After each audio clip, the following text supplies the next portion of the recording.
What's wrong with you, honey? What? He's back. There's nobody here, honey. The woman in this video has been part of Melanie Byrne's family for years. She's lived with them for the last 6. But Byrne says she's different now. She's typically a very happy individual.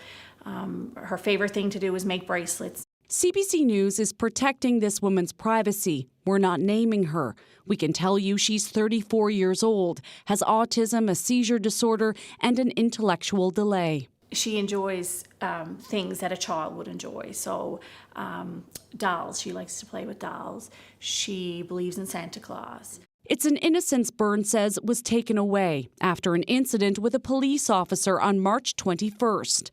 It was here during a trip to the Pottle Centre in St. John's, a non-profit social centre for people with mental health challenges. The woman was with a respite worker. She was playing a game on the computer and come closing time didn't want to leave. Byrne says she heard it all through the phone. She suggested the respite worker call the Royal Newfoundland Constabulary's mental health crisis team for help. It wasn't a crisis what was happening, but at that point, if we've exhausted what we could do, what could we have done next? I heard a staff member say, no, that's okay, I just call my boyfriend, he's a police officer. This man, David Benko, arrived soon after. The RCMP officer was off duty and in a jurisdiction policed by the RNC. I received another call, which I have evidence of. I could hear a big commotion, screaming, you're hurting me, you're hurting me, you're hurting me. The caregiver didn't want to go on tape, but she's given her account of what happened to CBC News, and she paints a chaotic picture. She alleges that Constable Benko dragged the woman down over the stairs, and she says the woman she was caring for wasn't violent. It's a fact that was stated in an email from the RNC to Melanie Byrne, stating that the woman was simply sitting in front of the computer, refusing to leave. Benko arrested her and said she was being charged with mischief because the building had closed just minutes before. Is she ever charged with mischief? No, she was not. So I spoke to the RNC officer and he said we're absolutely not charging her with anything. But Byrne says the damage has been done. It's just her spark is gone. The province's serious incident response team declined to investigate the officer. It says the incident doesn't meet its criteria.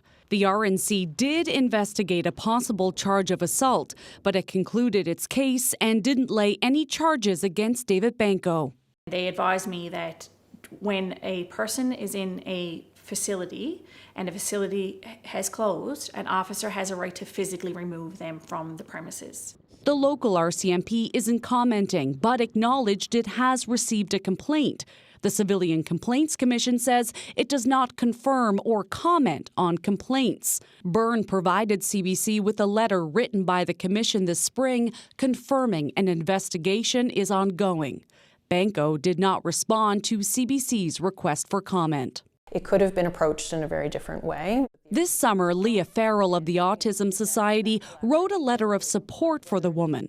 She believes this incident underscores deep systemic failures. Everybody's brain works differently, and it's important to be able to assess a situation and meet somebody where they're at. So that does take a level of education and understanding and empathy. So where is the Pottle Centre in all of this? The nonprofit has been around for more than 40 years, and in an email to Melanie Byrne said that an incident like this has never happened before.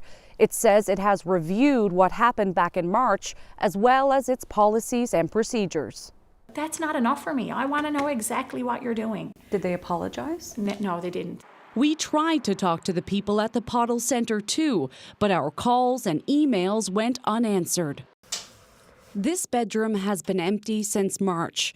The woman has been in hospital ever since, with a small break at home in between. Her seizure condition has worsened, though there's no evidence it's directly connected to what happened. Byrne looks forward to the day when she's back home. I don't know if she will ever be the same again after this incident, but I'm not going to give up. My foot is on the gas, and until someone takes accountability for what happened to her, I'm not going to stop. Ariana Kelland, CBC News, St. John's.